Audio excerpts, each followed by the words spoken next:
السلام علیکم بیننده های عزیز و ارجمند. حالا با توجه شما نشر تحلیلی و جنبستی هفته از تلویزیون سیمای شهر پنجکین منظور می گردد. با همگان معلوم است که دوام هفته سپری شده در کشورهای جهان، جمهوری تاجیکستان، ولایت سوق و شهر و دیهات پنجکین رویداد و واقعه‌های گوناگونی به عمل آمدند که حالا خبرنگاران ما مهمترین رویدادهای هفته سپری شده را برای شما پیشنهاد می‌سازند.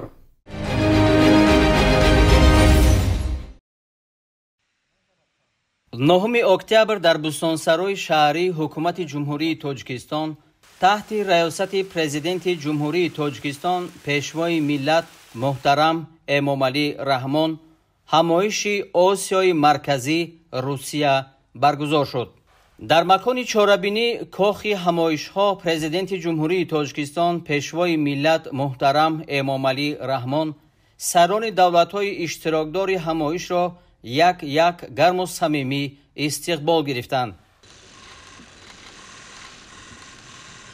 برای اشتراک در این همایش سران دولت‌های آسیای مرکزی و روسیه پرزیدنت جمهوری تاجیکستان محترم امامعلی رحمان، پرزیدنت جمهوری قزاقستان محترم قاسم جامارت توکایف، پرزیدنت جمهوری قرقیزستان محترم صدیر ژاپارov، پرزیدنت فدراسیای روسیه محترم ولادیمیر پوتین، پرزیدنت ترکمنستان محترم سردار بردیمحمدov و پرزیدنت جمهوری ازبکستان محترم شوکت میرزیوف به هم آمدند.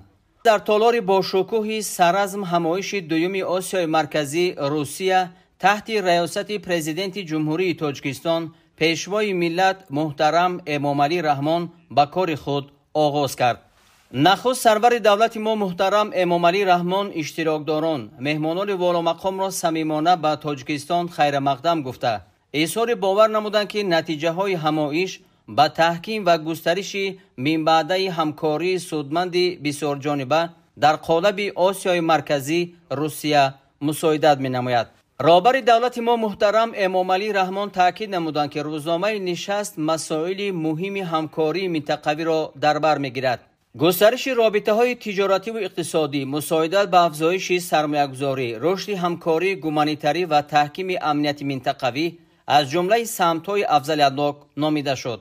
اظهار اطمینان کرده شد که قرارهای از روی نتیجه‌های محاکمه قبول شونده به تحکیم روحیه همبستگی و همدیگر فهمی میان کشورهای اشتراکدار قالب آسیای مرکزی روسیه زمینه می‌گذارد. پرزیدنت کشور ما محترم امامعلی رحمان ابراز داشتند که اشتراک فعال سران دولت‌ها و نهادهای دخلدار آنها هدفمندی جانب‌ها را به رشد مکالمه و تحکیم همکاری استراتژی میان کشورهای منطقه و فدراسیای روسیه نشان می‌دهد. در ادامه به مسائل تحکیم رابطه‌های تجارتی و اقتصادی، سرمایه‌گذاری و گومانیتری، اینچنین به سعی و کوشش‌های مشترک بهر تأمین ثبات و امنیت منطقوی توجه مخصوص ظاهر کرده شد. در ادامه همایش سران همه دولت‌های اشتراکدار سخن رانده دایر به موضوعهای مبرم مطرح اظهار اندیشه کردند.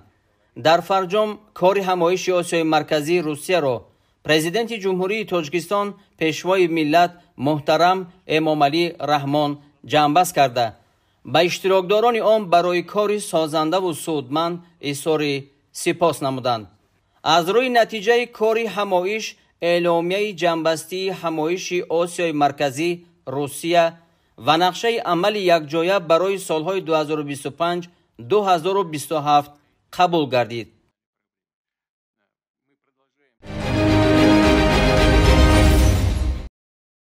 پس از ملاقات و مذاکرات سطح عالی مراسم امضای سندهای دوجانبه برگزار شد که ضمن آن 16 سند نو همکاری بین دولتی و بین حکومتی و میان ساختارهای گوناگون تاجیکستان و روسیه امضا و تبادل کرده شدند. زیر اظهارات مشترک پرزیدنت جمهوری تاجیکستان و پرزیدنت فدراسیون روسیه درباره تعمیق مناسبت‌های شریکی استراتژیکی و همپیمانی تاجیکستان و روسیه، سران دو دولت محترم امامعلی رحمان و محترم ولادیمیر پوتین امضا گذاشتند.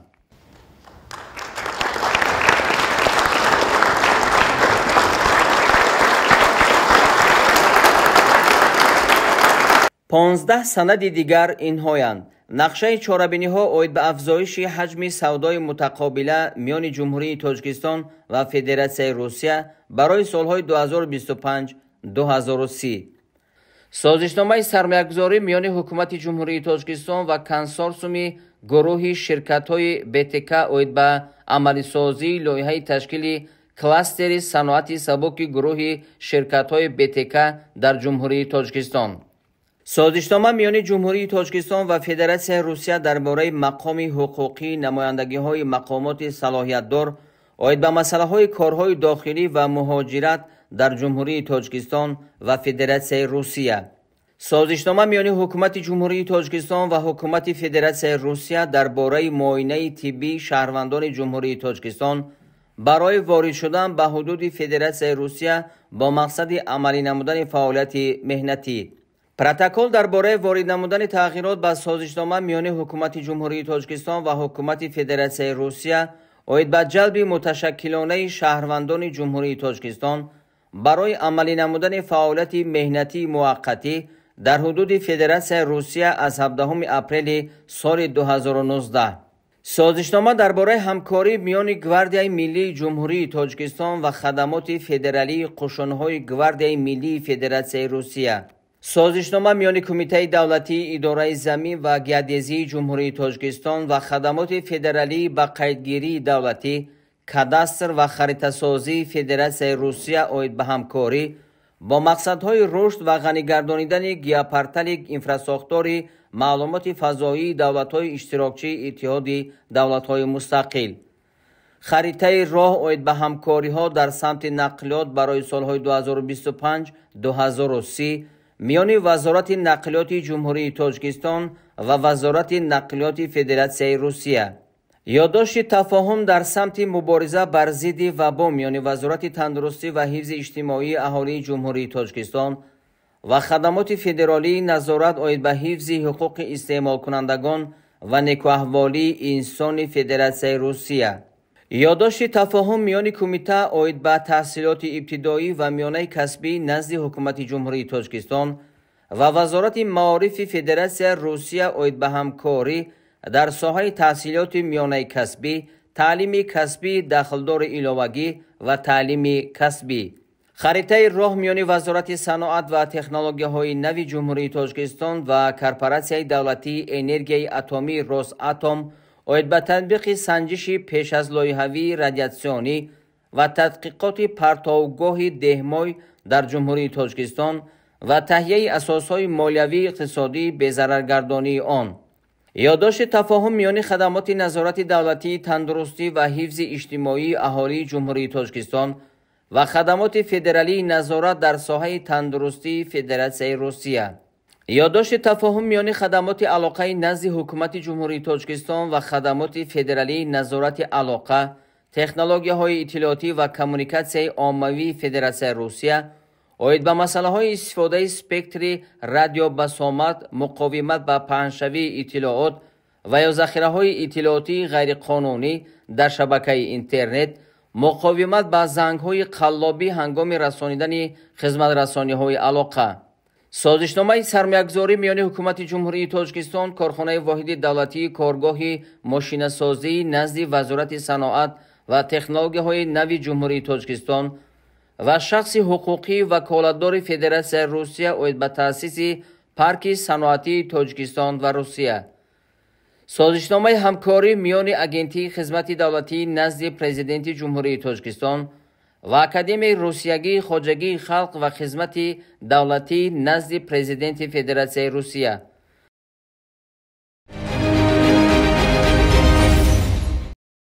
رئیس ولایت سوخت معاون یکم رئیس مجلس ملی مجلس عالی جمهوری تاجیکستان раҷаб аҳмадзода бо сафари корӣ ба шаҳри босонияи панҷакент ташриф овард.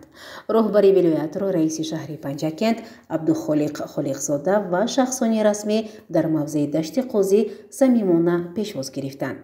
сафари корӣ аз боздиди коргоҳи истеҳсолӣ оғоз ёфта, нахуст аз рафти фаъолияти корхонаи муштараки ҷамъияти дорои масъулияташ маҳдудӣ Buratek Tajikistan Mining Investment Limited ва муаррифии лоиҳаи истеҳсоли сурмаи ҷамъияти дорои масъулияташ маҳдудӣ Kanzi Diyor шинос гардид. иттилоъ дода шуд ки бо ташаббуси сармоягузорон ва дастгирии мақомоти иҷроияи ҳокимияти давлатии вилояти Суғд ва шаҳри Панҷакент дар ҳудуди корхона коргоҳи нав барои коркардаи ниҳоии ашёи хом таъсис дода мешавад. бо амалӣ гаштани лоиҳаи нав садҳо нафар сокинони маҳаллӣ бо маоши хуб ва кори доимӣ таъмин хоҳанд шуд. зикр гардид ки ҷумҳурии Тоҷикистон ва ҷумҳурии мардумии Чин шарикони ҳамаҷонибаи стратегӣ буда тақвият бахшидан ба ин муносибатҳо яке аз самтҳои афзалиятноки сиёсати хориҷии Тоҷикистон аст.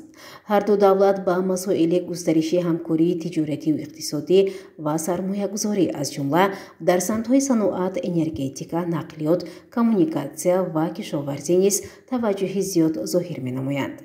раиси вилояти Суғд ҳамчунин дар ин ҷо бо нақшабу лоиҳаҳои ояндадори ҷамъияти дорои масъулияташ маҳдудӣ Kanzi Diyor низ шинос гардид.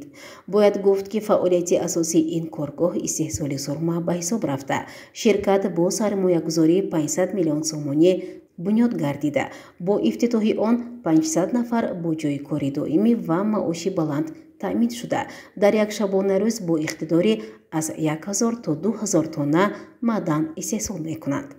раиси вилояти Суғд барои фаъолияти минбаъда ва рушди соҳаи саноат ва тараққиёти ин соҳа дастурҳо дод. дар назди муассисаи таҳсилоти миёнаи умумии рақами 52-юми деҳаи зери ҳисор ки номи адиби маъруф Мастон Шералиро дорад, бо иштироки раиси вилояти Суғд Раҷаб Аҳмадзода толори варзишии замонавӣ ва осорхонаи ӯ ифтитоҳ ёфт. зимни суханронӣ раиси вилояти Суғд аз бунёдкориву ободкориҳои шаҳру деҳоти Панҷакент ибрози андеша карда, изҳор дошт ки Панҷакент рӯз аз рӯз зебову дилрабо гаштааст ва ин ҳама аз меҳанпарасти ҳар як сокини бофарҳангу бомаданияти шаҳри босонияи Панҷакент мебошад. баҳри ободии диёр ҳама мекӯшанд то шаҳрашон боз ҳам ободу пешрафта гардад. бо мақсади рушди соҳаи варзиш, ҷалби бештари наврасон ба намудҳои он, ташаккули тарзи ҳаёти солим, бо дастгирии мақомоти иҷроияи маҳаллии ҳокимияти давлатӣ ва саҳмгузории сокинони деҳа, хоса соҳибкори маҳаллӣ Абдушафеъ Ҳоҷиев ин толори варзишии замонавӣ ва осорхонаи Мастон Шералӣ бунёд карда шуд. зикр гардид ки баҳри сарсабзии диёри маҳбубамон мардуми бошарафи Панҷакент суханони пешвои муаззами миллат муҳтарам Эмомалӣ Раҳмонро сармашқи кору зиндагии худ дониста боз ҳам мекӯшанд то дар бунёди боғчаву дабистон, коргоҳу марказҳои савдо саҳми арзандаи худро гузоранд. бояд гуфт ки соли равон дар тамоми кишвар аз ҷумла шаҳру деҳоти Панҷакент 90-солагии яке аз шоири маъруфу маҳбуб драматургнависи тоҷик Мастон Шералӣ бо баргузории чорабиниҳои гуногуни хотирмон таҷлил карда мешавад.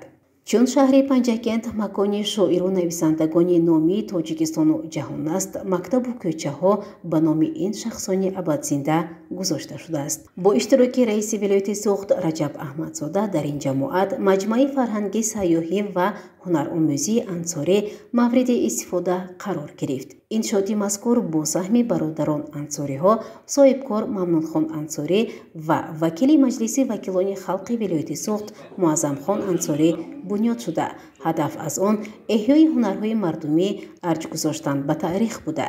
дар ошёнаи якум хонамӯзаи адибпарвари номӣ Файзулло Ансорӣ ташкил карда шудааст.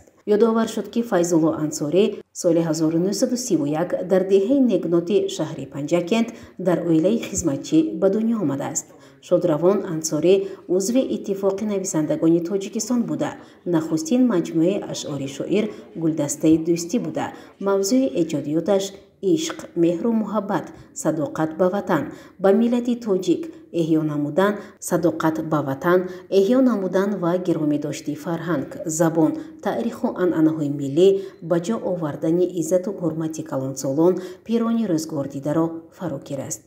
ба гуфти адибон Файзулло Ансорӣ шоири нотакроре буд. пьесаи имтиҳон яке аз асарҳои дарозумртарин, маъмултарин, машҳуртарин ва сертамошобинони Ансорӣ ба ҳисоб меравад. ҳамзамон ӯ сазовори ҷоизаҳои гуногун гашта буд. дар маҷмӯи ба номи Ансорӣ ҳамчунин коргоҳи дӯзандагӣ таъсис дода шудааст, ки минбаъд 10 нафар духтарону бонувон бо дӯзандагӣ шуғл меварзанд. дастур дода шуд то барои бонувон имтиёзҳо дода шуда минбаъд баҳри эҳёи ҳунарҳои мардумӣ, сӯзанидӯзиву гулдӯзӣ, қуроқдӯзиву бофандагӣ тадбирҳо андешида шавад. барои дӯстдорони китоб, китобхонаи муосир бо шароити хуби мутолиа ташкил карда шудааст. дар маҷмӯи фарҳангӣ, сайёҳӣ ва ҳунаромӯзии Ансорӣ меҳмонхонаи замонавӣ бо нигоҳи таърихӣ бунёд карда шудааст.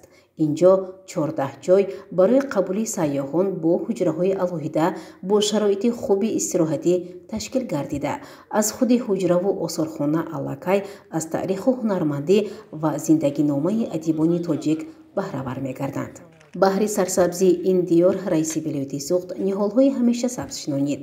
ҳамзамон дар рафти ифтитоҳи маҷмӯа раиси вилояти суғд бо собиқадорони меҳнат, пирони рӯзгордидаи ҷамоати деҳотӣ рӯдакӣ, ки калонсолтаринашон 97 сола буд, суҳбат намуда барояшон тӯҳфаҳои хотиравиро эҳдо намуд. сокинон дар навбати худ барои ғамхориву дастгирии ҳамешагии сарвари давлат, пешвои муаззами миллат муҳтарам Эмомалӣ Раҳмон ва роҳбарияти вилоятушаҳр дасти дуо бардоштанд. дар идомаи сафари корӣ раиси вилояти суғд Раҷаб Аҳмадзода аз рафти корҳои сохтмонии маркази саломатии деҳаи Некнот шинос гардид. лоиҳакаши ин иншоот ҷамъияти дорои масъулияташ маҳдуди мусаввир буда, пудратчӣ ҷамъияти саҳомии кушодаи асли шаҳри Панҷакент ба ҳисоб меравад. иншооти иҷтимоӣ аз 2 ошёна ва ҳуҷраҳои махсуси табобатӣ иборат буда, бо ифтитоҳи он мардум метавонанд ба маркази шаҳр ва ё вилояту пойтахт нарафта дар ин ҷо аз духтурони ботаҷриба дар ҳуҷраҳои табобатии муосир тавсияву муолиҷаҳо гиранд. бо иштироки раиси вилояти суғд барои бунёди боз як иншооти муҳим, муассисаи таҳсилоти миёнаи умумии рақами 13 санги асос гузошта шуд. дабистон дар деҳаи Негнот ҷойгир буда ба номи Файзулло Ансорӣ гузошта шудааст. мактаб аз 3 ошона иборат буда, дорои 30 синфхона, ошхонаву толори варзишӣ ва ҳуҷраҳои махсуси фаннии муосирӣ хоҳад гашт. агар хонандагон дар соли оянда инҷо таълим гиранд, пас сокинони деҳаи хушдараи ҷамоати деҳоти Шинк имрӯз дар таълимгоҳи нав илм меомӯзанд.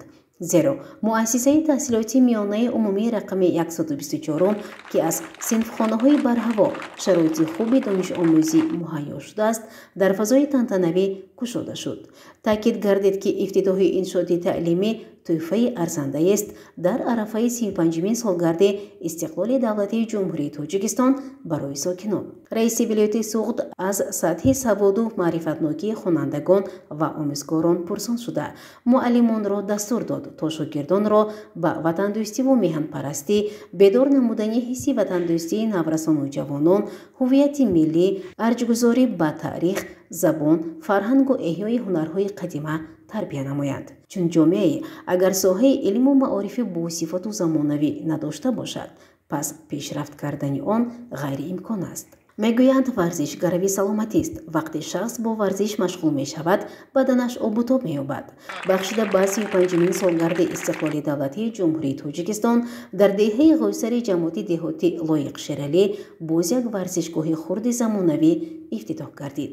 соҳибкори маҳаллӣ Парвиз Алибеков бо мақсади рушди соҳаи варзиш ва бештари вақт бо варзиш машғул шудани насли нав ин майдончаи варзиширо дар масоҳати зиёда аз 600 метри квадратӣ ба маблағи зиёда аз 200 000 сомонӣ бунёд кардааст.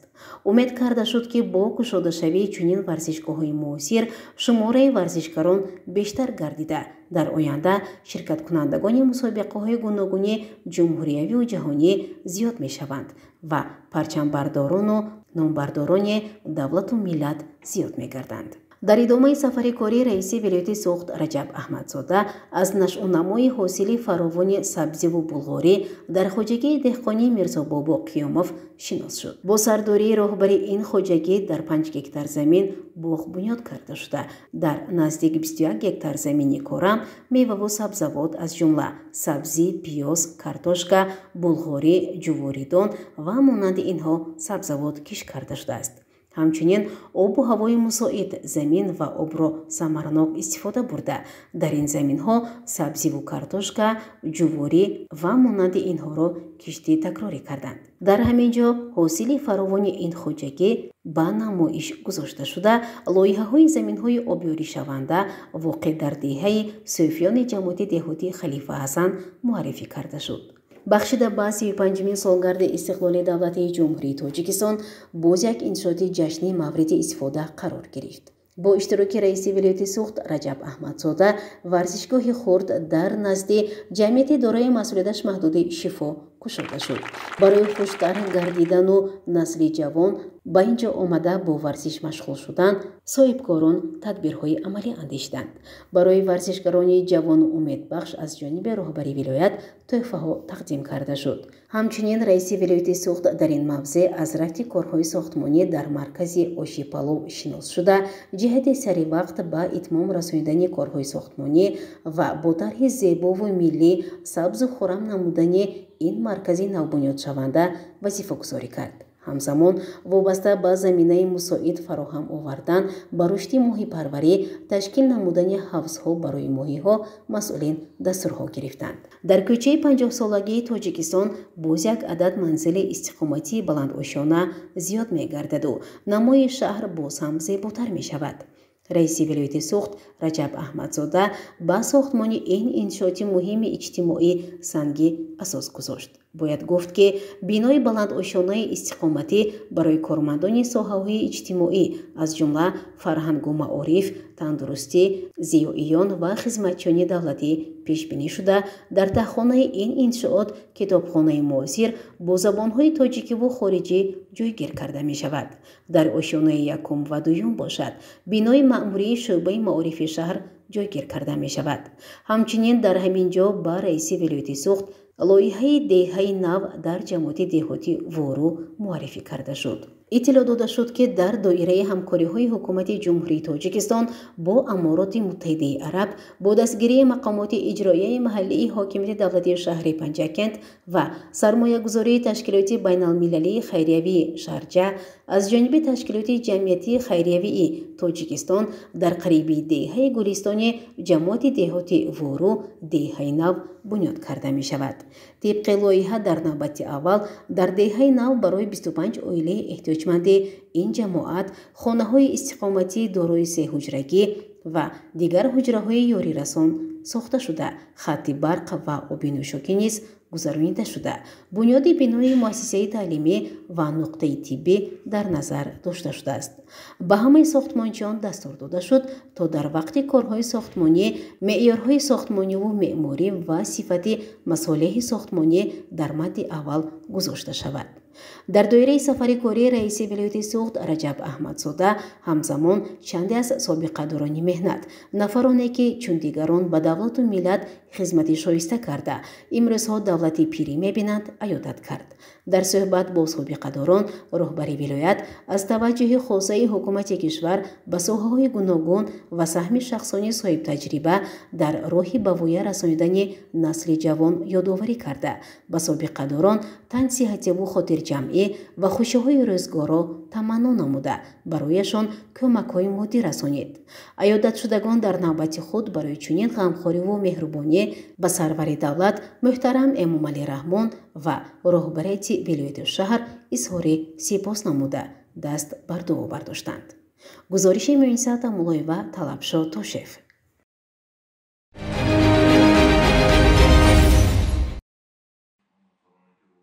дар толори мақомоти иҷроияи маҳаллии ҳокимияти давлатии шаҳри Панҷакент таҳти роҳбарии раиси шаҳри Панҷакент Абдухолиқ Холиқзода ва сардори раёсати агентии давлатии молиявӣ ва мубориза бо коррупсияи ҷумҳурии Тоҷикистон дар водии Зарафшон Низомзода Насриддин ҷаласаи ҳафтавори назоратии назди раиси шаҳр баргузор гардид.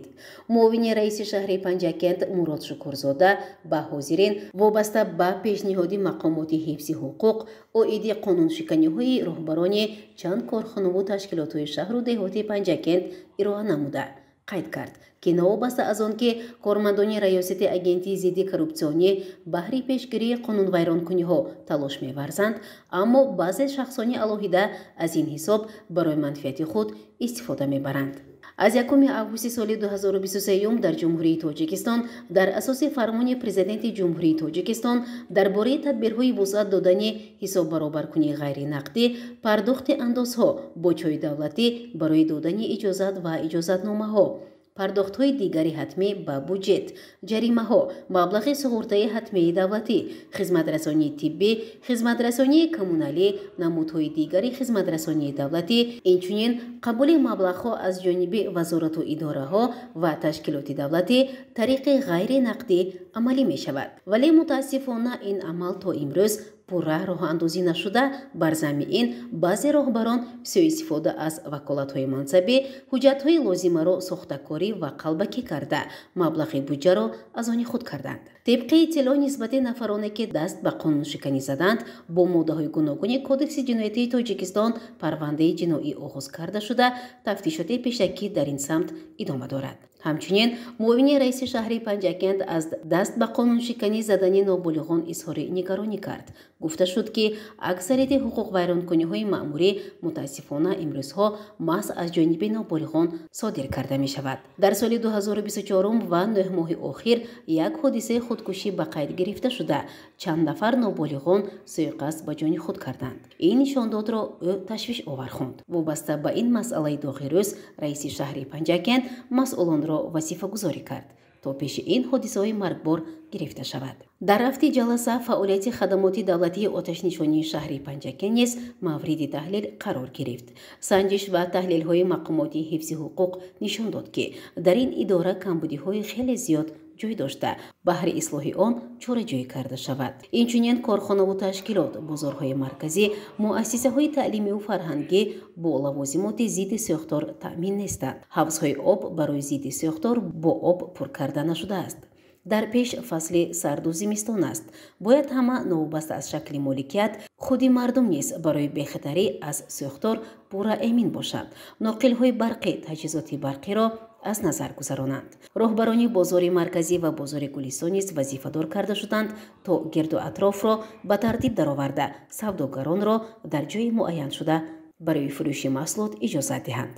ҳамчунин муовини раиси шаҳри Панҷакент Мурод Шукурзода аз рафти иҷрои фармони президенти ҷумҳурии Тоҷикистон дар бораи ба эҳтиёт рухсат додани хизматчиёни ҳарбие ки муҳлати муқаррар гардидаи хизмати ҳарбиро адо намуданд ва даъвати навбатии шаҳрвандони солҳои таваллуди 1998-2007 ҷумҳурии Тоҷикистон ба хизмати ҳарбӣ маълумот дод.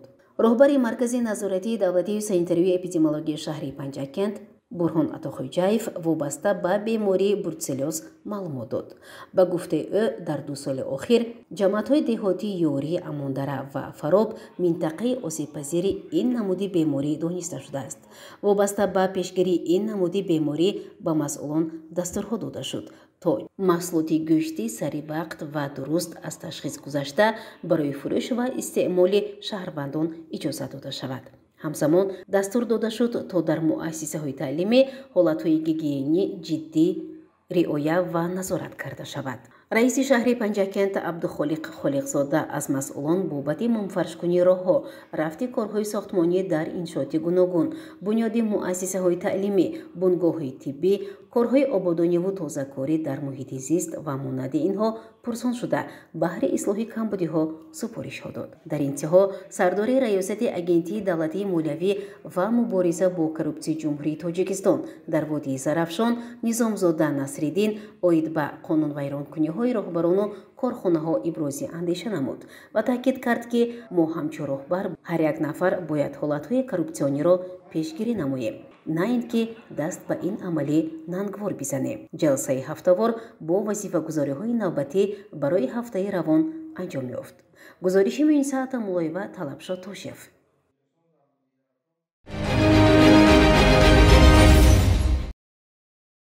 раиси шаҳри Панҷакент, узви Маҷлиси Миллӣ Маҷлиси Олии Ҷумҳурии Тоҷикистон Абдухолиқ Холиқзода дар ҷамоати деҳоти Косатарош аз рафти корҳои барқарорсозии пойгоҳи обкашӣ ки бо баробари итмом расидани корҳои сохтмонӣ зиёда аз 200 гектар замин обёрӣ мешавад, дидан кард. ба раиси шаҳр иттилоъ доданд ки канали мазкур бо маблағгузории ҷамъияти дорои масъулияташ маҳдуди корхонаи муштараки Зарафшон бо сарфи 3 миллион сомонӣ ба масофаи 1.5 километр бароварда мешавад. бояд қайд кард ки бо оби полизӣ таъмин намудани 200 гектар заминааст ба расидан ба яке аз ҳадафҳои стратегии мамлакат, яъне таъмини амнияти озуқавории кишвар мусоидат мекунад.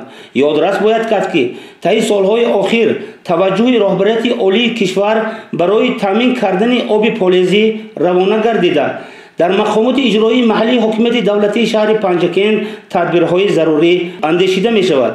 гузориши Ғайбулло Муҳаммадиев, Талабшод Тошев.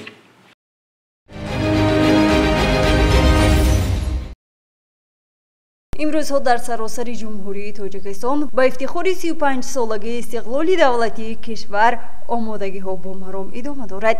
шаҳри Панҷакент низ дар қатори дигар шаҳру навоҳии ҷумҳурӣ ба муносибати ин санаи таърихӣ омодагиҳо мебинад. ба ин муносибат дар шаҳри Панҷакент корҳои ободонӣ ва иншоотҳои ҷашнӣ бо маром идома ёфта. раиси шаҳр Абдухолиқ Холиқзода зимни сафари кории худ аз рафти корҳои сохтмонӣ дар як қатор иншоотҳои иҷтимоӣ боздид ва барои тезонидани кор ба масъулин супоришҳо дод. дар оғози сафари корӣ аз рафти корҳои сохтмонӣ, маркази оши Палав ва ифтитоҳи варзишгоҳ дар назди осоишгоҳи ҷамъияти дорои масъулияташ маҳдуди Шифо воқеъ дар маҳаллаи Сои Мисраки шаҳр дида намуд. ба раиси шаҳр иттилоъ дода шуд ки корҳои сохтмонӣ дар маркази оши Палав бо маром идома ёфта, эшон кӯшиш ба харҷ медиҳанд то дар муҳлати муқаррар гардида маркази оши Палавро ифтитоҳ намоянд. ҳамчунин аз рафти корҳои сохтмонӣ бинои беморхонаи бемориҳои кӯдакона ки воқеъ дар кӯчаи Тиришкова ҷойгир аст дидан гардид. аз рафти корҳои сохтмонӣ дар бинои раёсати агентии суғуртаи иҷтимоӣ ва нафақаи назди ҳукумати ҷумҳурии Тоҷикистон дар шаҳри Панҷакент ва корҳои сохтмонӣ дар бинои маъмурӣ ба хонаҳои иҷтимоӣ барои кормандони соҳаи иҷтимоии шаҳри Панҷакент воқеъ дар маҳаллаи Шодиёна ва муаррифии раванди корҳои сохтмонӣ барои 25 адад манзили истиқоматӣ, бунгоҳҳои тиббӣ ва муассисаҳои таълимии замонавӣ барои кӯчонидани 25 хоҷагии деҳаи кӯҳӣ аз тарафи ташкилоти ҷамъиятии хайриявии Тоҷикистон бо маблағи 4.5 миллион сомонӣ сохта шуда истодааст, боздид гардид. дар хиёбони рӯдакии шаҳр боғи фарҳангӣ ба номи Абулқосим Фирдавсӣ қомат хоҳад афрохт ки раиси шаҳри Панҷакент Абдухолиқ Холиқзода дар ин сафари корӣ аз рафти корҳои сохтмонӣ дар боғи мазкур дида намуда барои тезонидани корҳо масъулинро вазифадор намуд. дар деҳаи озодагони деҳоти Хурмӣ муассисаи таҳсилоти миёнаи умумии рақами 31 ифтитоҳ меёбад ки раиси шаҳр аз рафти корҳои сохтмонӣ дар ин муассиса ва аз нашъунамои сабзӣ дар хоҷагии деҳқонӣ воқеъ дар деҳаи суфиёни деҳоти Халифа Ҳасан дида намуда масъулинро супориш дод то дар хизмати халқ ҳамеша омода бошанд. гузориши Мартаба Раҳмон ва Талабшод Тошев ва Хаём Ҷураев.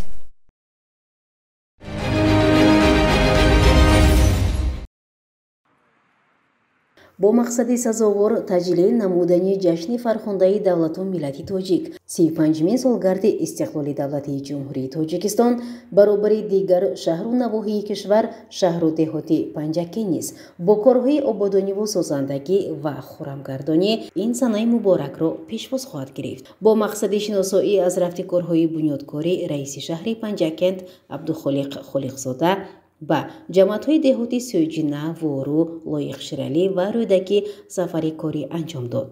Зимни боздид аз бунёди варзишгоҳи муосир дар ҷамоати деҳоти Лоиқширалӣ шинос гардида барои анҷоми корҳои ниҳоӣ дастурҳо дод. ҳамзамон раиси шаҳри Панҷакент аз фаъолияти имрӯзаи беморхонаи минтақавии ин ҷамоат ки 3 моҳ қабл бо иштироки пешвои муаззами миллат Сарвари давлат муҳтарам Эмомалӣ Раҳмон ифтитоҳ ёфта буд, шинос гардид. Барои ободониву тоза нигоҳ доштани гирду атроф ва фаъолияти пурсамару содиқона ва меҳрубононаи кормандони соҳаи тиб маслиҳатҳо дод. Дар ҷараёни сафар раиси шаҳри Панҷакент Абдухолиқ Холиқзода аз муассисаи Ширхоргоҳ кӯдакистони рақами 14 ба номи Лоларо дидан кард. инҷо барои беҳтар намудани шароит барои кӯдакон ва кормандони он бо таҷҳизоти зарурӣ муҷаҳҳаз намудани коргоҳ ва лавозимоти таълимиву рахти хоб масъулин вазифадор карда шуданд. соҳаи маориф ки яке аз соҳаҳои муҳими давлату миллат ба ҳисоб меравад ва барои рушди ин соҳаи иҷтимоӣ ҳукумати ҷумҳурии Тоҷикистон ҳамеша тадбирҳои амалӣ меандешад. бо мақсади дар шароити хубу муосир таълим гирифтани насли нав дар деҳаи Заврони ҷамоати деҳоти Шинг бинои нави муассисаи таҳсилоти миёнаи умумии рақами 124 бунёд мегардад. он дорои як ошёна буда аз синфхонаҳои барҳаво иборат аст. раиси шаҳри Панҷакент аз корҳои ниҳоии сохтмонӣ дидан карда бо мақсади сабзу хӯрамгардонӣ дар саҳни бинои таълимӣ дарахтони ҳамеша сабз шинонид.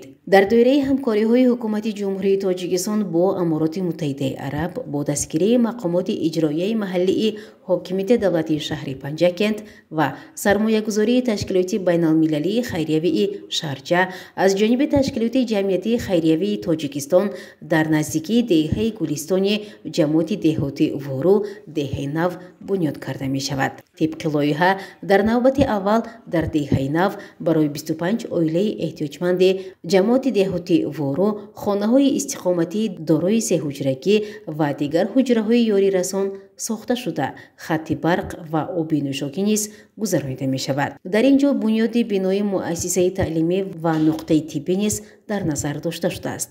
зимни боздиди раиси шаҳри Панҷакент Абдухолиқ Холиқзода ҷиҳати дар муҳлати пешбинишуда ба анҷом расонидани сохтмони биноҳои истиқоматӣ, хатти об, бинои муассисаҳои таълимӣ ва тиббӣ дастурҳо дода шуд. дар рафти сафари кории раиси шаҳри Панҷакент Абдухолиқ Холиқзода аз рафти корҳои сохтмонӣ дар корхонаи муштараки ҷамъияти дорои масъулияташ маҳдуди Буратек Тоҷикистон Mining Investment Limited, ҷамъияти дорои масъулияташ маҳдуди Канзидиёр шинос гардида ҷиҳати бо сифати баланд иҷро намудани корҳо масъулинро вазифагузор кард.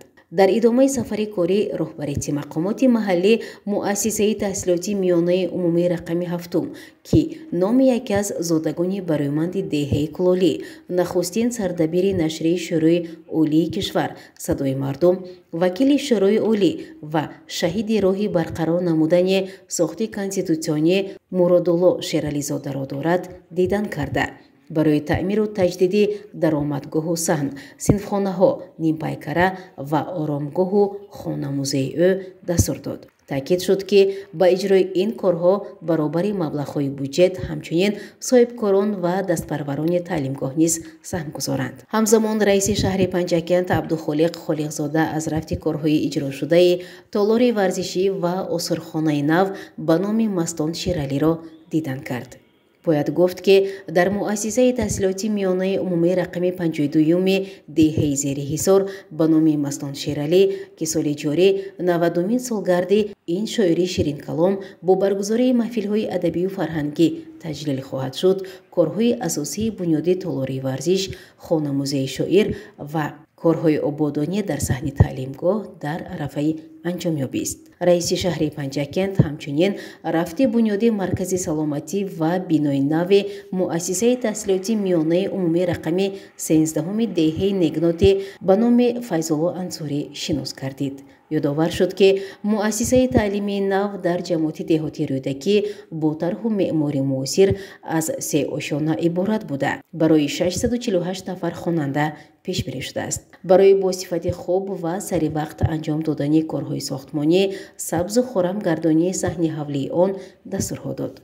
با مقصد تعمیر راههای اتومبیلگرد بین دیه و محله‌های جماعت‌های دهات، امروزها با تشبث ساکنان و شخصان خیرخواه راههای ماشینگرد منفرش کرده می شود که از رفت کارها رئیس شهر پنجکند عبدالخالق خالقزاده دیدن نمود و دستور داد تا با صفت بلند راهها تعمیر کرده شوند.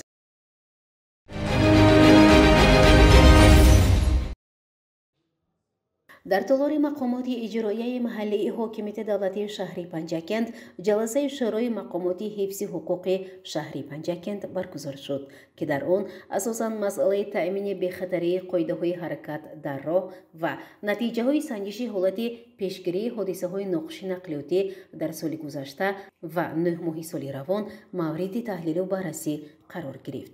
در رفت جلسه یاردمچی پروکورور شهر مشاور عدلی درجه 3 محمد صدیقزاده، معاون سردار شعبه وزارت کارهای داخلی جمهوری تاجیکستان در شهر پنجکند نظرزاده، معاون یکم رئیس شهر پنجکند صبورجان صابرزاده، سردار اداره نگهداری راههای اتومبیلی شهر پنجکند پیروف و دیگران اید به مسئله مبرم روز از جمله رعایت قاعده‌های بی‌خطری حرکت در راه که باعث حادثه‌های نقش نقلیاتی می‌گردد، شماره هلاکت و جراحت برداشتگان، تعمیر راه‌های اتومبیلگرد درست و در جای معین شده، گذاشتن علامت‌های راه، سطح تعلیمی کسبی در مکتب‌های رانندگی، بلند برداشتن مسئولیت کارمندان در وقت دادن شهادتنامه رانندگی، تنظیم فعالیت شرکت‌های مسافر و بارکشانی، حالت‌های تکنیکی و تازگی واسطه‌های نقلیاتی مسافرکشانی، آداب و معاشرت رانندگان با مسافران، سر و لباس رانندگان و مانند اینها ابراز اندیشه کردند. ذکر گردید که در سال 2024 و 8 ماه سال جاری در قلمرو شهر و دهاتی پنجکند سطح جنایتکاری وابسته به صدمه نقلیاتی تمایلی زیادشوی داشته 44 حالت جنایت به قید گرفته شد که این عدد نسبت به سال سپری شده 2 عدد زیاد می باشد که این تشویش آور است، میگوید صدیقزاده. در نتیجه این صدمه ها شهروندان جراحت های جسمانی درجه میانه وزن گرفتند یا به هلاکت رسیدند. همزمان صفت راه و تعمیر طلب بودن راه‌های اتومبیلگرد نیز یکی از سبب‌های دیگری به عمل آمدن صدمه می باشد، چون راه‌ها ویران است. سبب دیگری رخ دادن حادثه‌های نقش صدموی این کار نکردن چراغک‌های راه می باشد. با گفته یاردمچی پروکورور شهر صدیقزاده وقت‌های اخیر با عیب رانندگان جوان رخ می‌دهد. حتی در بعضی حالت نابالغان نیز سری چنبرک نشستند که این از بی‌مسئولیتی والدان به نظر می‌رسد.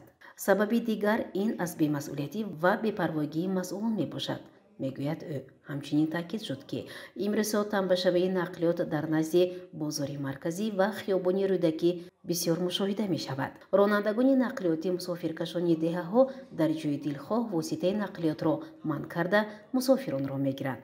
اینچنین رانندگان با سرعت بلند در حالت مستی و یا به حجت رانندگی نیز به معاینه تکنیکی نقلیات را اداره کردند. مسئله دیگری تشویش آور این است که برخی از والدین برای فرزندانشان مپد، دوچرخه و سه‌چرخه را خریداری میکنند.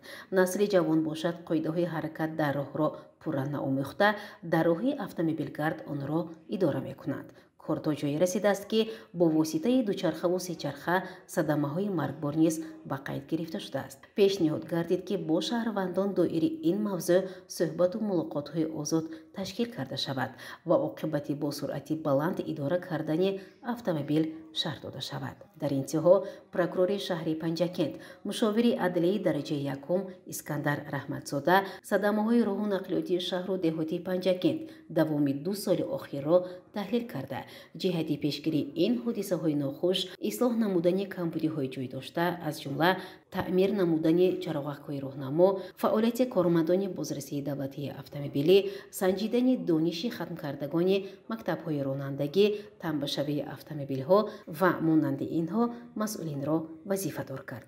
گزارش معین عطاملایی و خیام جورایف.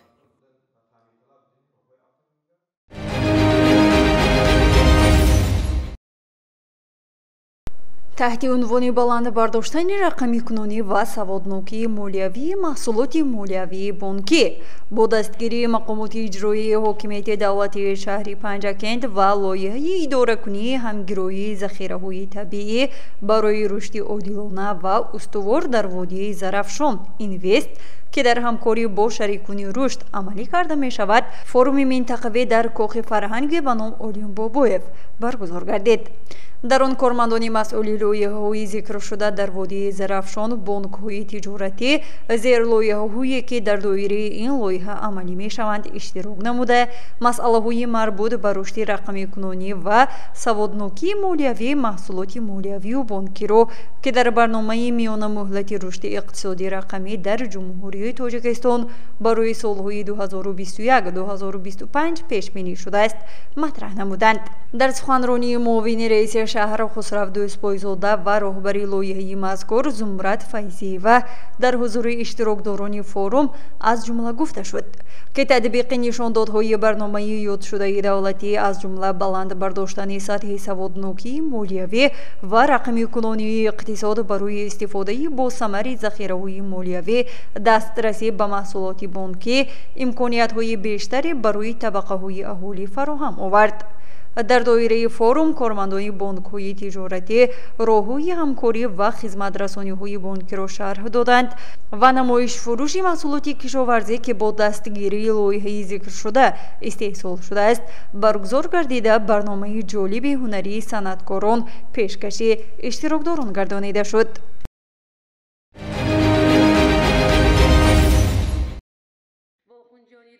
در تالاری کاخ جوانان به نام لایق شیرالی شهر پنجکند بخشیده به روز زبانی دولتی جمهوری تاجیکستان همایشی دانه برگزار گردید. معاون رئیس شهر پنجکند پروین نقیبی نخست ساکنان شهر را با افتخار روز زبانی دولتی که رمز مقدس و جاودانه هستی ملت، مهمترین نشانه دولتداری ملی تاجیکان و اساسی ترین عامل وحدت و سرجمعی مردم تاجیکستان می باشد، از نام مقامات اجرایی و حاکمیت دولتی شهر شادباش گفته پیام شادباشی رئیس شهر را به سهم حاضرین رسانید. تاکید گردید که زبان تاجیکی در طول تاریخ هستی خویش همچون پرارزشترین پدیده فرهنگی تاجیکان سیمای ملتی کهن بنیاد ما را به طور شایسته معرفی نموده است. عالی‌ترین محصول تفکر بزرگان جهانی اندیشه، ادبیات، علم و معارف و فرهنگ تاجیک محض توسط زبان تاجیکی تا زمان ما رسیده همچون نادرترین گنجینه‌های عقلانی صاحب زبانان معرفی شدند.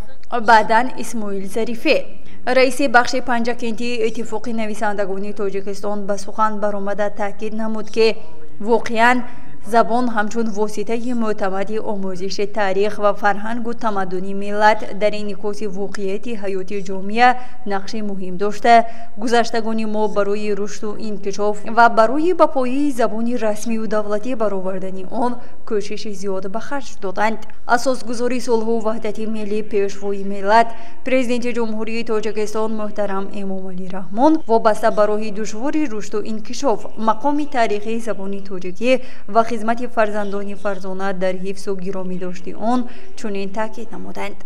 زبان ادبی تاجیک در جریان تشکل و تحول خود راهی نهایت پرفاجعه را طی نموده، از سنجش و امتحان‌های تاریخی گذشته به شرافت خدمت‌های بزرگ و زحمت‌های بی‌دریغ، میراث گرانبها و کارنمایی‌های بی‌نظیر فرزندان فرزانه‌اش در شکل زیبا و ناب با ذخیره‌های غنی و رنگین لغات تعبیرات برایمان میراث مانده است.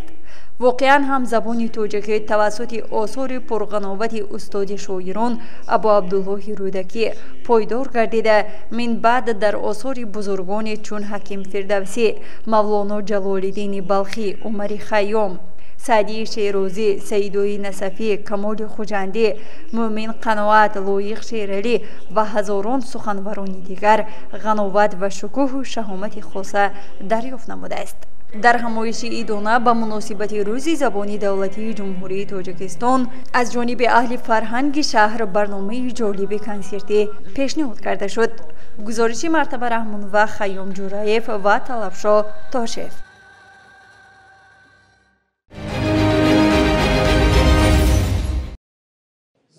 барои ман забони тоҷикӣ на танҳо воситаи гуфтугӯю муошират ба шумор меравад, балки болотар аз он шиносномаи миллати азизам, рӯҳи поки гузаштагонам ва оинаи осори ниёконам мебошад. маҳз ана ҳамин гуфтаҳои сарвари давлат президенти ҷумҳурии тоҷикистон муҳтарам Эмомалӣ Раҳмонро ҳамагон вирди забони худ гирифта дар муассисаи давлатии коллеҷи омӯзгории шаҳри Панҷакент низ бахшида ба рӯзи забони тоҷикӣ чорабинии фарҳангӣ доир гардид.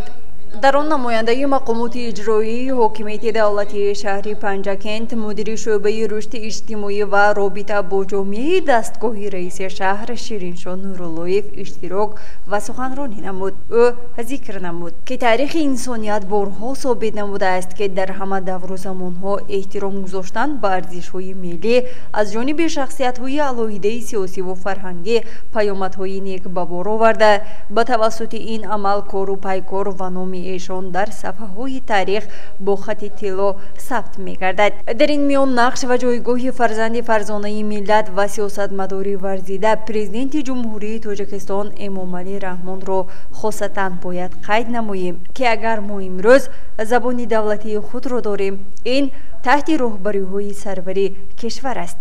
инчунин омӯзгорони коллеҷи омӯзгорӣ дар бораи забон суханронӣ намудаву чорабинӣ омода намудаи донишҷӯёни муассисаи мазкур хотири ҳозиринро болида гардонид. гузориши Мартаба Раҳмон ва Хаём Ҷураев ва Талабшоҳ Тошев.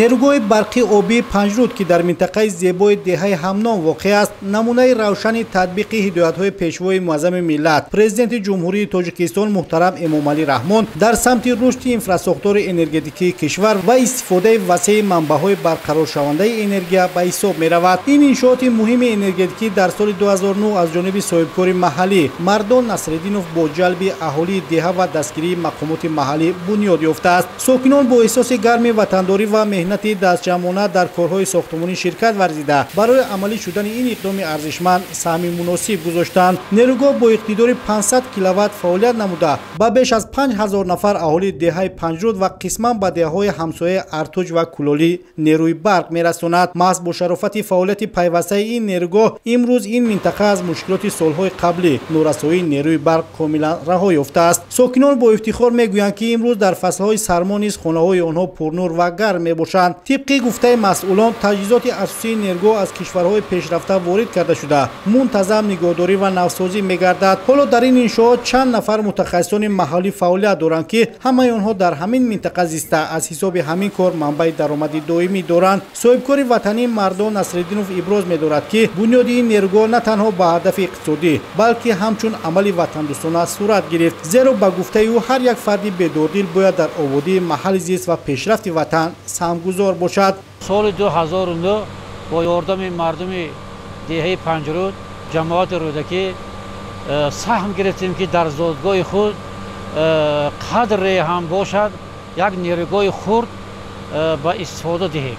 нерӯгоҳи барқии обии Панҷруд бо иқтидори 500 киловатт нерӯи барқ ба мардум барқ медиҳад, равшанӣ медиҳад. нерӯгоҳи Панҷруд на танҳо як манбаи барқи маҳаллӣ балки як макони намунавӣ барои ташаккули ҳисси ҳамбастагӣ ва худбоварии мардум гардидааст. имрӯзҳо сиёсати энергетикии ҷумҳурии Тоҷикистон таҳти раҳбарии пешвои миллат муҳтарам Эмомалӣ Раҳмон ба ҳадафи бузурги истиқлоли энергетикӣ нигаронида шуда татбиқи чунин лоиҳаҳои хурду миёна дар тамоми минтақаҳо қадами муҳим дар расидан ба ин ҳадафи миллӣ мебошад. нерӯгоҳи Панҷруд бо дастгирии мақомоти маҳаллӣ ва масъулони соҳа фаъолияти худро идома дода соҳибкор нақша дорад иқтидори истеҳсолии нерӯгоҳро зиёд намуда шабакаи интиқоли барқро то дигар деҳаҳои ҷамоати рӯдакӣ низ васеъ намояд ва дар ин баробар барои бунёди нерӯгоҳи барқи обии Панҷруд 2 замин ҷудо гардида сохтумони он низ оғоз мегардад. 2 километр болотар ба мо ҳукумати шаҳри Панҷакент замин ҷудо кард. сертификати истифодаи ҳуқуқи замин барои сохтани нерӯгоҳи Панҷруд 2 иҷозат дод. тамоми шароитро давлат ҳукумат барои мардум муҳайё кардааст. мо бояд ки фақат аз як гиребон сар бароварда на ин ки сохтани нерӯгоҳ, сохтани мактаб, бонгоҳи тиббӣ, корхонаи хурд, чӣ корхона як дӯконе бошад ки мо бояд сохта ба мардум хизмат кунем. در برابر تامین اهالی با نیروی برق این نیرگاه بر رشد اجتماعی و اقتصادی دهه نیز مساعدت کرده است. با موجود بودن برق، مؤسسه‌های تعلیمی، مرکزهای طبی و دیگر انشاءات اجتماعی نیز امکان فعالیت در سطح بلند پیدا کردند. ساکنان دهه اظهار مینتداری می‌نمایند که محض با سیاست خردمندانه پیشوای معظم ملت و مهنت وطندوستانه فرزندان خود دهه امروز زندگی آنها رو به بهبودی نهاده است. واقعا هم نیرگاه پنجرود نمونه واضح تطبیق عملی سیاست انرژتیک سبز در جمهوری تاجیکستان بوده. تجربه آن میتواند برای دیگر منطقه‌های کشور نیز نمونه عبرت گردد.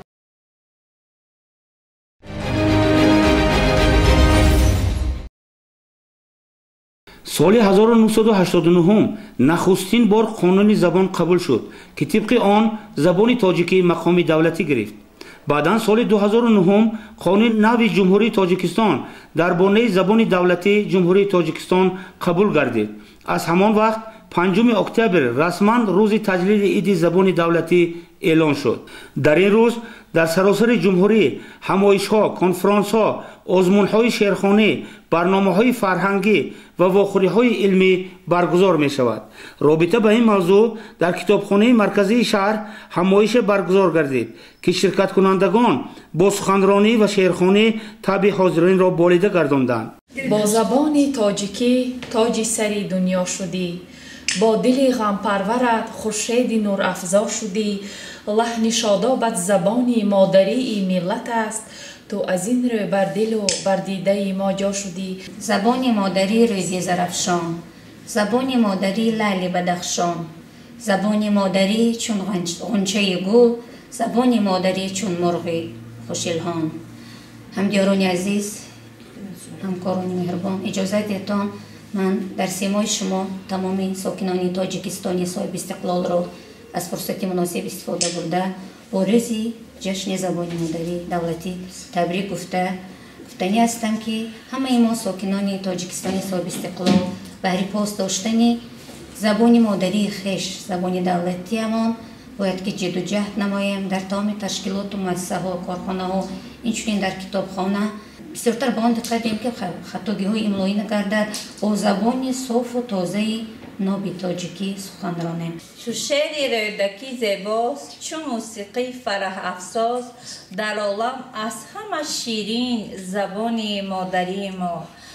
من هم از فرصت مناسب استفاده برده همه همدیارانم، همه همکارانم را با روز عید زبان تبریک می‌نمایم. در حد و سرحد شناسی جهان، سرحد تاجیک زبان تاجیک است. تا زبان دارد وطندار است او، تا زبان دان است بسیار است او. عید زبان دولتی نه تنها جشن یک روز بلکه رمز گرامی داشت فرهنگ، تاریخ و هستی ملی تاجیکان است. گزارش غیب الله محمدیوف، خیام جوریف.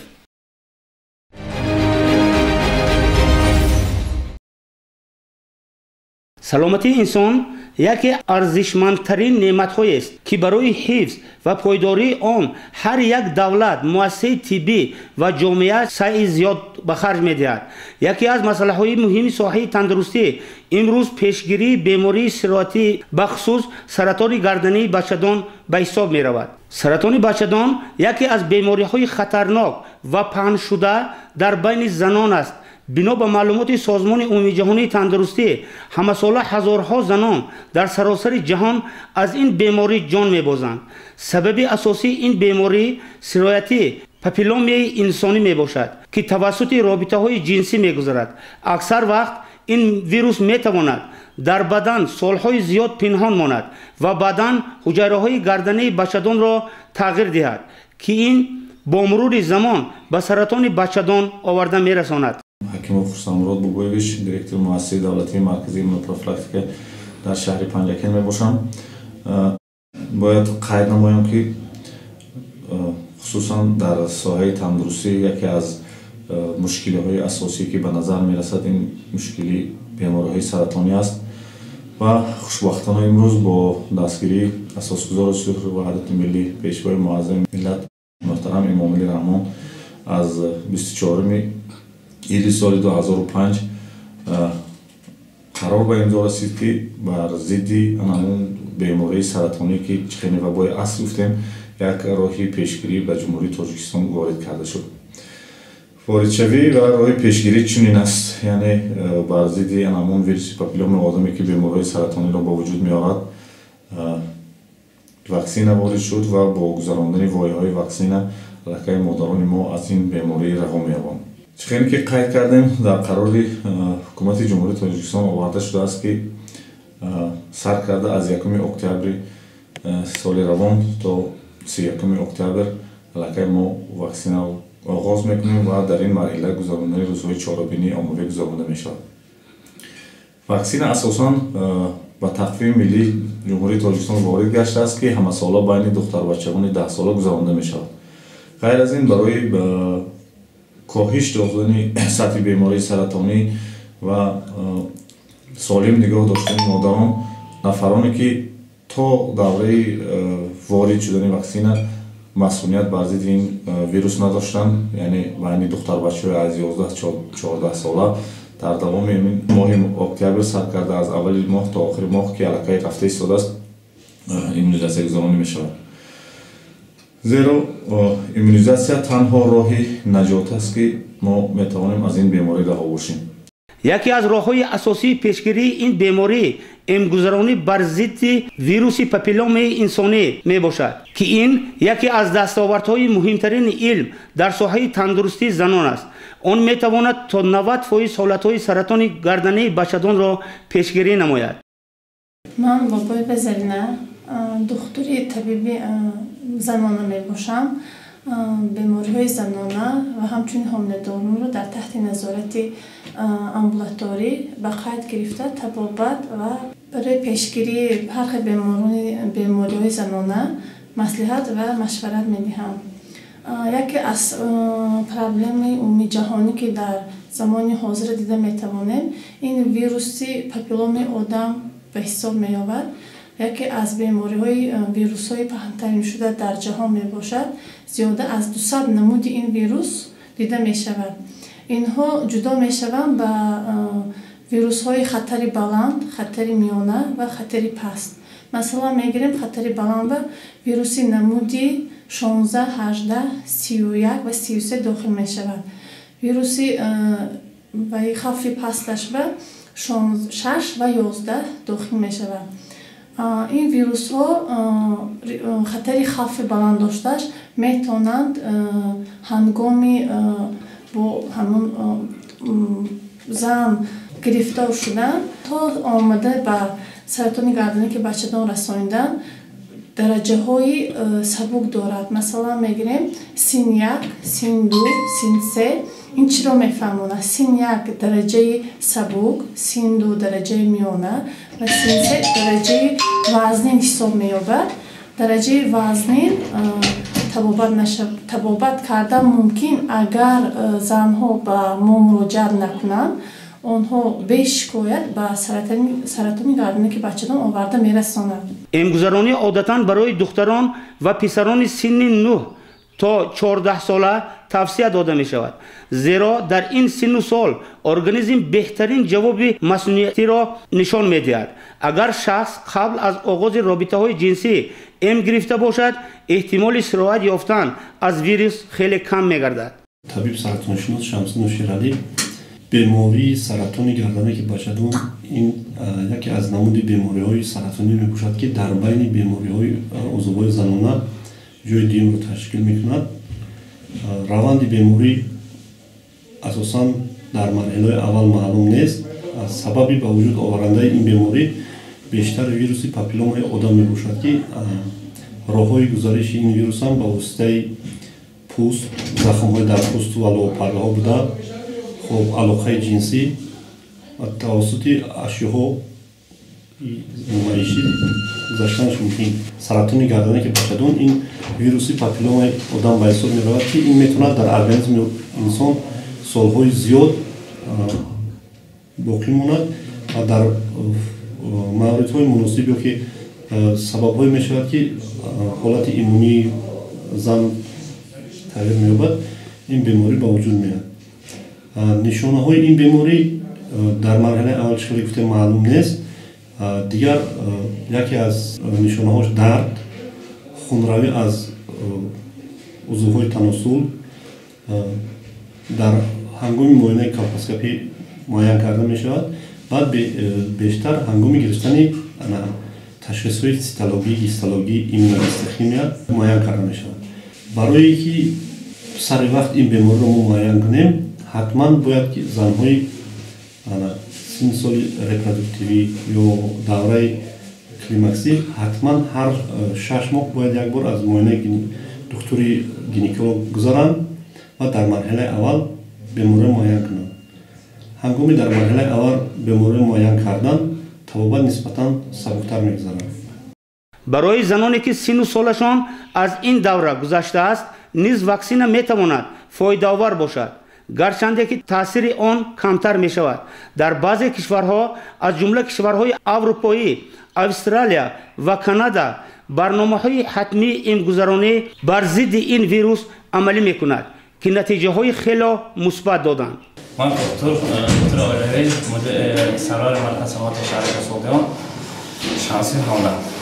در روزهای ایمنیزاسیون عمومی ضد ویروس پاپیلوما ویروس آدم 390 نفر ما مقدوری مسئله داشتیم. دکترای آی 11 ساله تا 14 ساله همشون آیم کردیم. حالتهای نامعلوم نشده است. سحری با مکتب چهار زدیم. همه دکتر پرسیدیم. این گرفته که پرسید برآمدیم. همشون هست. ما همچنین دکتر آیله سرور مرکز سلامت شهر سعودان از نام خودم از نام اهالی مرکز سلامت سعودان شهر سعودان جماعت دیاده کانسلاش و محترم پرزیدنت ما برای رایگان همینقدر واکسن‌های دادهشان و رحمت کلام میگیم منتداری اظهار میکنم. این واکسن در شکل 2 یا 3 وایه گذرانده می شود. برای کودکان و نورسان تا 15 ساله عادتاً 2 وایه کفایه است. برای کلانسالان باشد 3 وایه توصیه داده می شود. طبق دستورهای طبی بین هر یک وایه فاصله معین نگاه داشته می شود. پس از گرفتن واکسن شخص می تواند فعالیت هر روزی خود را ادامه دهد، زیرا تاثیرهای جدی پنهان شده آن کم به نظر می رسد. احساس درد یا ورم در جای تزریق یکی از تاثیرهای موقتی به شمار می رود. با وجود اهمیت ایمنگذرانی گذراندن معاینه‌های منتظم نیز بسیار مهم است. زنان باید بعد از سن 21 سالگی سنجش پاپ تست گذرانند که این امکان می‌دهد سرطان گردنه بچه‌دان در مرحله‌های اولی رشد آشکار شود. معالجه سری وقتی می‌تواند حیات انسان را نجات دهد. ایمنگذرانی نه تنها از بیماری محافظت می‌کند بلکه سلامتی آینده نسل‌های نورس را تامین می‌سازد. از این لحاظ دولت‌ها، مؤسسه‌های تندرستی و جامعه باید در بلند برداشتن سطح معرفت و اشتراک در برنامه‌های ایمنگذرانی سهم فعال داشته باشند. گزارش غیب الله محمدیف، خیام جوریف.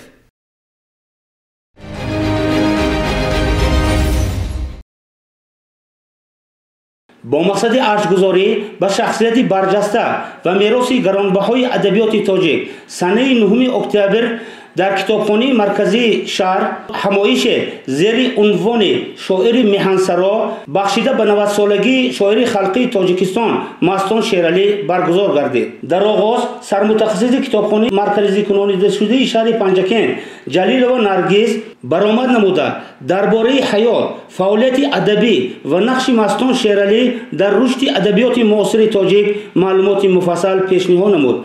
ذکر گردید که مستان شیرعلی از زمره آن شاعران است که با سخن گرم و صمیمی و مضمون‌های پرمعنا بر رشد معنویات جامعه سهم ارزنده گذاشته است. سپس از جانب اشتراکچیان و خوانندگان در جریان آن شعرهای ماندگار شاعر خلقی تاجیکستان مستان شیرعلی، مادر، تاجیکستان، وطن، محبت و دیگر نمونه‌های ایجادیات او با احساس بلند قرائت گردیدند. من چی دانم؟ از چی مویش شد سفید؟ از خیانت‌های یاران شد سفید؟ یا ز برفی روزگاران شد سفید؟ هرچی باشد عمر کار میکند، نابراری را براره میکند. زندگانی طرفه کار داشته است، نابراری هم براره داشته است. از جسر اومد دریا بگشاده‌ایم آره اسرار زندگی پست و بلندها را دامن همت ما چون آسمان گشاده است جوانگاهی است بی‌غم این بحر ناخدا را. چاره‌بینی مذکور در سطح بلند با اشتراک فعالانه خوانندگان و آموزگاران کارمندان کتابخانه مرکزی شهر برگزار گردیده هدف اساسی آن ارزش‌گذاری به شخصیت و میراث ادبی مستان شیرعلی به حساب می‌رفت.